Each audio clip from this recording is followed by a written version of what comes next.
Hello students.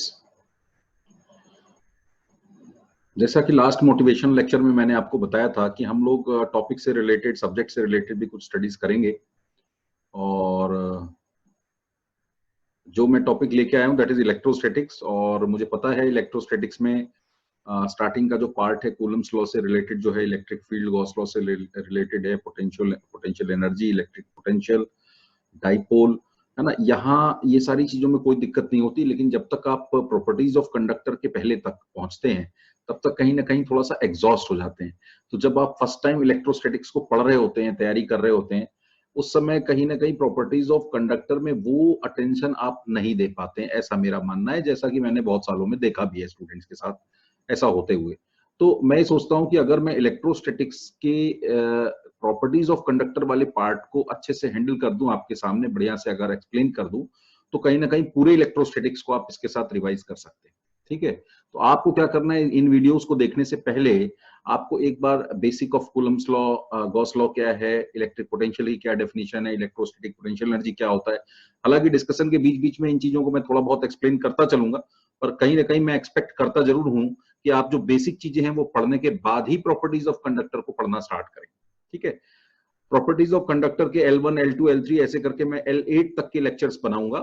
और अपने next video में मैं एक अपना व्हाट्सएप नंबर भी दूंगा जिसपे आप अपनी प्रॉब्लम्स शेयर कर सकते हैं कि सर प्रॉपर्टीज ऑफ कंडक्टर में या आगे आने वाले जो टॉपिक्स हैं उनमें भी कि कहीं पर आपने दिक्कत महसूस की, तो अकॉर्डिंगली मैं वीडियो अपलोड करता रहूंगा यूट्यूब पे अपने चैनल परम भौतिकी फिजिक्स पे, और जिससे आप टाइम टू टाइम देख पाएंगे, जिससे मेंस आने वाले मेंस एग्जाम और आने वाले एडवांस एग्जाम में आपको कहीं ना कहीं हेल्प मिलेगी।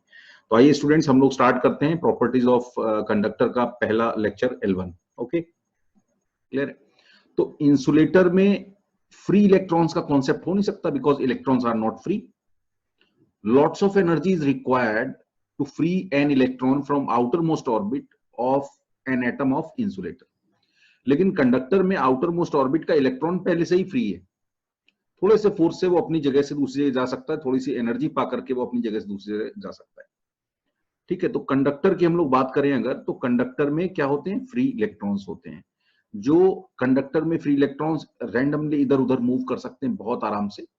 और तुम ये कह सकते हो कि कंडक्टर के जो आउटर मोस्ट ऑर्बिट के इलेक्ट्रॉन्स हैं वो अपने मदर न्यूक्लियस को पहचानते ही नहीं, वो किसके हैं पता ही नहीं। बात समझ में आ रही। वो एक से दूसरे पे, दूसरे से तीसरे पे बड़े आराम से मूव कर सकते हैं। ठीक है। तो मैं बात कर रहा हूं कंडक्टर की, और कंडक्टर की प्रॉपर्टी के बारे में हम डिस्कस कर रहे हैं। ठीक। कंडक्टर में एक और बात बता दूं मैं, अगर मान लो ये कोई कंडक्टर है और मैं चाहूं कि इसकी सरफेस का कोई इलेक्ट्रॉन यहां से यहां आ जाए, यहां से मूव करके यहां आ जाए, तो इसमें ना के बराबर फोर्स की रिक्वायरमेंट है।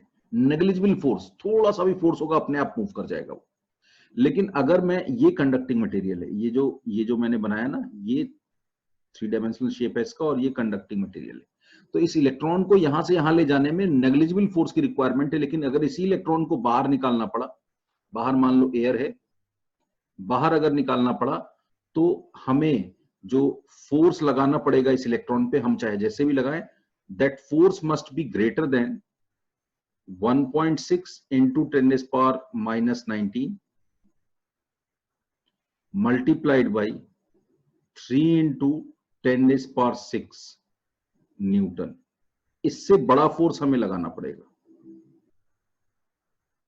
या दूसरी बात ऐसे बोल सकते हो, अगर कोई इलेक्ट्रॉन है तो कितनी इलेक्ट्रिक फील्ड लगेगी, जब E की value greater than 3 into 10⁶ volt पर मीटर, इससे ज्यादा होगी, तो ये इलेक्ट्रॉन कंडक्टिंग सरफेस को छोड़ करके एयर में आ सकता है। तो कंडक्टर वो मटेरियल है जिसमें इलेक्ट्रॉन अंदर, कंडक्टर के मूव, मटेरियल के अंदर मूव करने में तो नेग्लिजिबल फोर्स से मूव कर जाता है, लेकिन बाहर निकालने में हमें लार्ज अमाउंट ऑफ फोर्स की रिक्वायरमेंट होती है। अंदर मूव कराने के लिए नेग्लिजिबल फोर्स से मूव कर जाता है। अब एक बात, पहली बात कि अगर मान लो कोई कंडक्टर है और मैंने इसे -20 माइक्रोकूलम चार्ज दे दिया। कितना चार्ज दिया? -20 माइक्रोकूलम चार्ज दे दिया। ठीक है। तो ये जो चार्ज है ये इसके इस सरफेस पर आ जाएगा, बिल्कुल सरफेस पर आ जाएगा।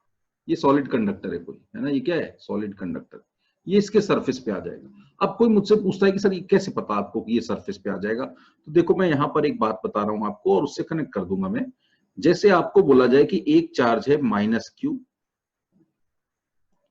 और दूसरा एक चार्ज है -q', मान लो इनके बीच का सेपरेशन r है, ये है -q1 मान लो और ये मान लो -q2 मान लो, ऐसा एज्यूम कर लो। अच्छा, इनकी अगर मैं इलेक्ट्रोस्टैटिक पोटेंशियल एनर्जी लिखूं तो इलेक्ट्रोस्टैटिक पोटेंशियल एनर्जी आएगी K Q1 Q2 upon R, ये आएगी। ये इलेक्ट्रोस्टैटिक पोटेंशियल एनर्जी पॉजिटिव आएगी, पता है आपने इलेक्ट्रोस्टैटिक पोटेंशियल एनर्जी पढ़ा है 2 पॉइंट चार्जेस की। अब नेचर ये कहता है कि किसी भी सिस्टम में अगर उसे नेचुरली मूव करने के लिए फ्री छोड़ दिया जाए तो वो सिस्टम हमेशा अपनी पोटेंशियल एनर्जी को मिनिमाइज करने की कोशिश करता है। तो अगर if this number is positive तो बताओ यू कम कैसे हो सकता है? यू कम करने का क्या रास्ता है? यू कम करने का रास्ता है, ये पॉजिटिव नंबर है, आर को बढ़ाना। यू को कम करने का मतलब क्या है?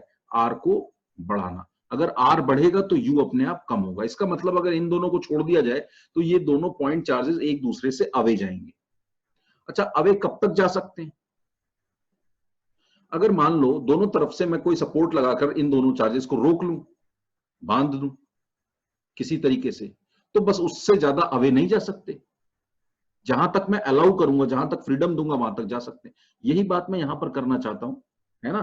कोई भी सिस्टम अपनी पोटेंशियल एनर्जी को हमेशा क्या करना चाहता है? मिनिमाइज करना चाहता है। यहां पर भी मान लो ये पूरा नेगेटिव चार्ज तुमने बिल्कुल इस कंडक्टिंग मटेरियल के सेंटर के पास में रख दिया, ठीक है, तो एक तो आप बहुत आसानी से आप बात समझ रहे हो, म्यूचुअल रिपल्सन की वजह से ये इलेक्ट्रॉन दूर जाएंगे एक दूसरे से, ठीक है।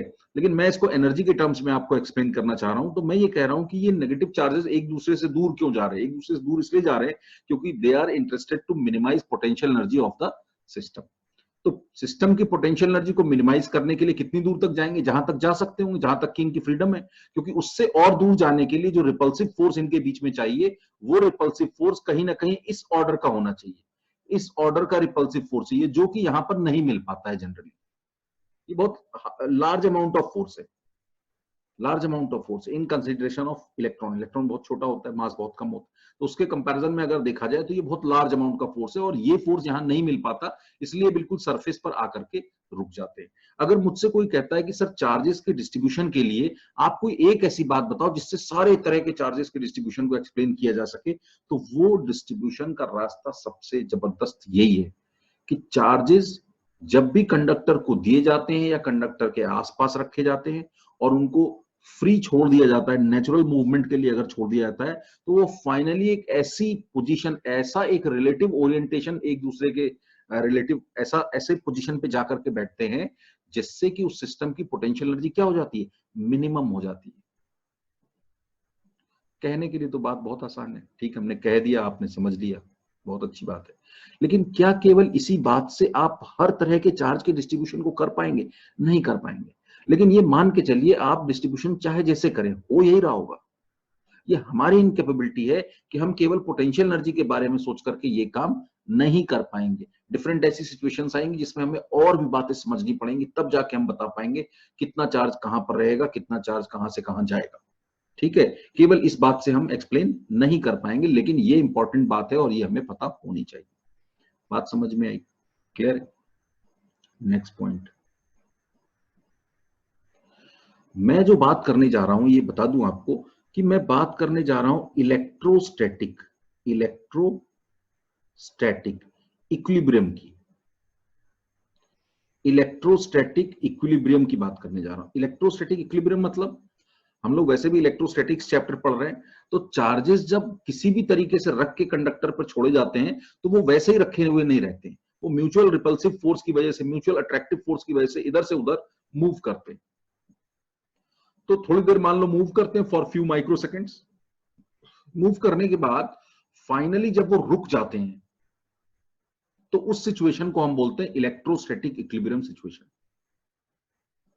ठीक है, तो हम चार्जेस के डिस्ट्रीब्यूशन की जब हम प्रॉपर्टीज ऑफ कंडक्टर में बात करेंगे तो इलेक्ट्रोस्टैटिक इक्विलिब्रियम कंडीशन में चार्जेस के डिस्ट्रीब्यूशन की बात करने वाले हैं। इलेक्ट्रोस्टैटिक इक्विलिब्रियम कंडीशन में हम चार्जेस के डिस्ट्रीब्यूशन की बात करने वाले हैं, या रीडिस्ट्रीब्यूशन की बात करने वाले हैं, क्योंकि इनिशियली जैसा आपने छोड़ा है वैसे ही चार्जेस आखिरी तक बने हुए नहीं रहेंगे। ठीक है बच्चों, इतनी बात समझ में आई। आगे चलते नेक्स्ट पॉइंट की बात करते। ठीक है, मैं कह रहा हूं कि अगर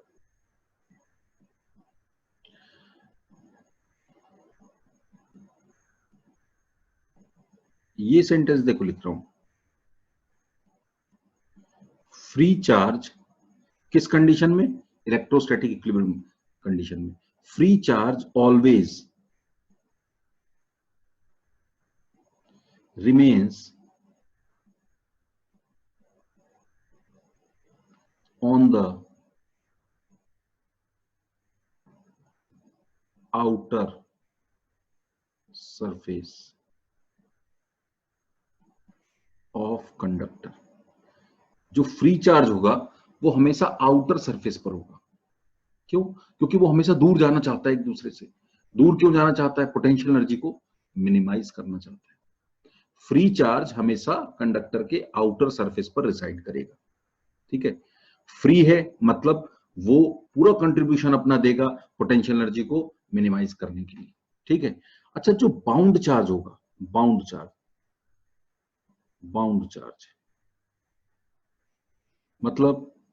मतलब जिसको आपने बांध के रखा है। बांधने के लिए रस्सी नहीं चाहिए, बांधने के लिए फोर्स चाहिए। रस्सी भी फोर्स से ही बांधती है किसी को।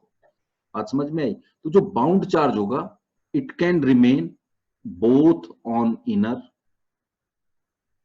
ये इनर सरफेस पे भी रह सकता है और ये आउटर सरफेस पे भी रह सकता है।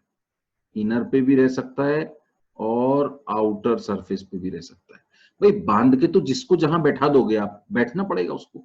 अंदर बैठा दो, बाहर बैठा दो, चाहे जहां बैठा दो। लेकिन जो फ्री चार्ज है, जिसको आप किसी दूसरे चार्ज ने या तो बांध के नहीं रखा है या हमने किसी और तरीके से बांध के नहीं रखा है, तो फ्री चार्ज हमेशा कहां जाएगा? आउटर सरफेस पे जाएगा। अच्छा, ये जो आउटर वर्ड यूज किया ना, इससे कहीं कंफ्यूज ना होना। ये आउटर वैसा नहीं है जैसा आप सोच रहे हैं। जैसे अगर मैं ऐसा एक बाउल बनाऊं, ये कंडक्टर का बना हुआ है, ठीक है, तो ये मत समझना कि इसमें ये वाली सरफेस आउटर है और ये जो अंदर से ये वाली सरफेस है वो इनर है। नहीं, मैं यहां खाना पीना खाने की बात नहीं कर रहा हूं। मेरे इनर आउटर का डेफिनेशन अलग है। मैं कह रहा हूं ये भी इनर नहीं है, ये भी आउटर है,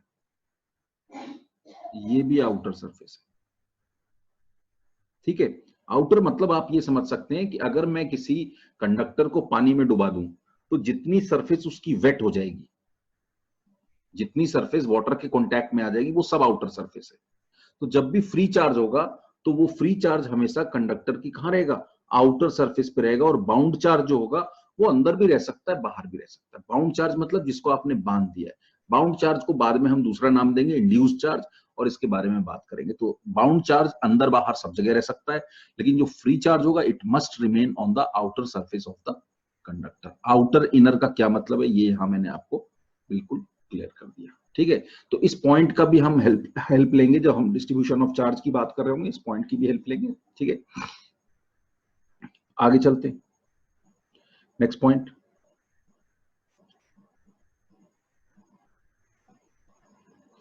इलेक्ट्रोस्टैटिक इक्विलिब्रियम कंडीशन में कौन सी कंडीशन की बात कर रहा हूं मैं? इलेक्ट्रोस्टैटिक इक्विलिब्रियम कंडीशन में net electric field due to all the charges कौन से all the charges? जो कंडक्टर के ऊपर हैं, कंडक्टर के अंदर हैं, कंडक्टर के बाहर हैं, उन सब की वजह से नेट इलेक्ट्रिक फील्ड, मटेरियल के electric field due to all the charges इन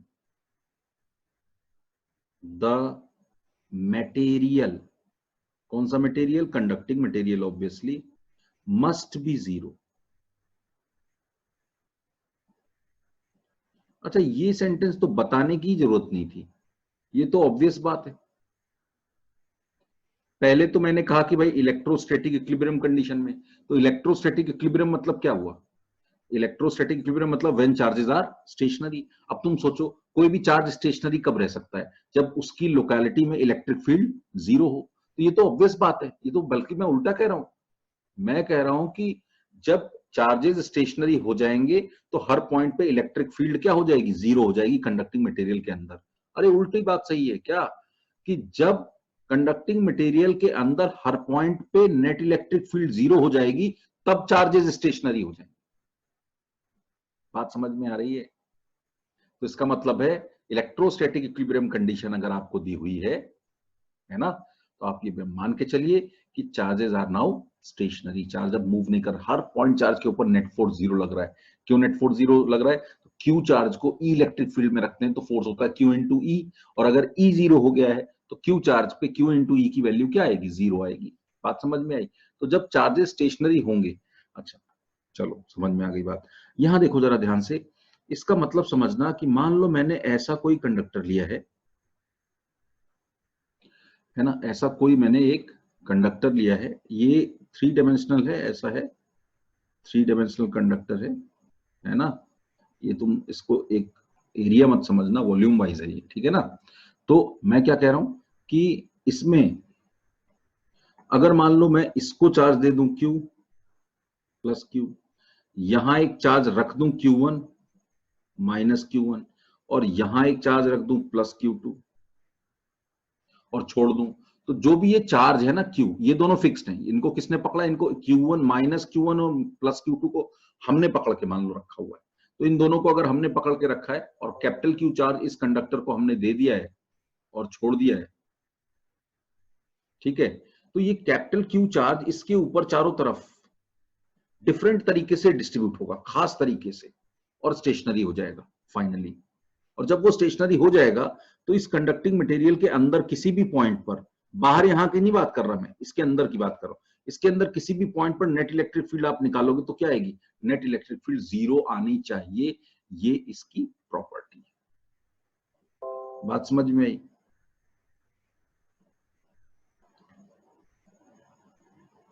ठीक है, तो इतनी बात आपको पहले समझनी है, यहां तक जितनी बात मैंने बताई, और फिर इसमें हम एड ऑन करेंगे दूसरी बातों को और फिर आगे लेके जाएंगे। तो ये L1 लेक्चर में यहीं पर फिनिश कर रहा हूँ, स्टार्ट करके फिनिश कर रहा हूँ।